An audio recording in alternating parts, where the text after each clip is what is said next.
Hi, today we're going to work on putting this block together. I like to make a sample block first if I'm making a lot of one block to see how it goes. So this is one of the blocks in this step that we're working on. So I'll put this aside and let's get started on that.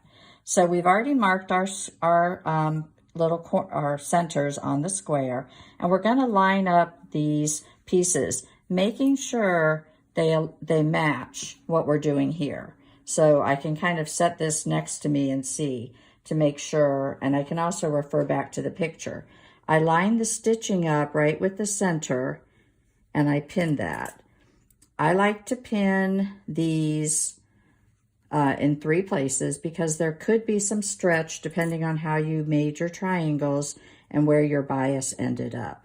So I'll pin this on one side, and then I go to the opposite side. And you'll notice the piece that I'm using is the same piece because there were 2 different ways, and it's going to go opposite. And again, you can refer to the block over here and make sure, that you're lining it up correctly. The worst thing is to sew it all together and then have to take it all apart. So again, you're pinning in the middle, and you'll pin and be ready to sew. So once you get those pinned, you're going to sew each of those seams. This is a great project to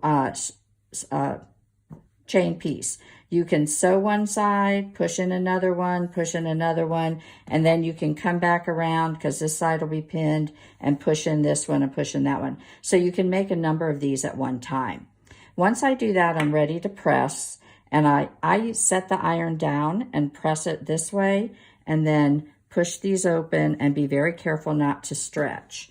Once you've pressed it open, and again, you can compare it to your sample here and see that it's matching, you're going to add on the next set of triangles. You're going to follow the same process, lining the stitching line with the middle of it here and on this side. And then you'll do the same stitching. You'll pin it, and then you'll stitch this way. And again, you can stitch a number of these and then put them in this way and then stitch this one. Then you'll press these open and you end up with this block. And in this same technique you can use for the blocks with the stars in the middle, and then there's 4 blocks that have these set differently, and you can see that in the instructions. But they're all done the same way, so once you understand the technique, you can use it for all the blocks.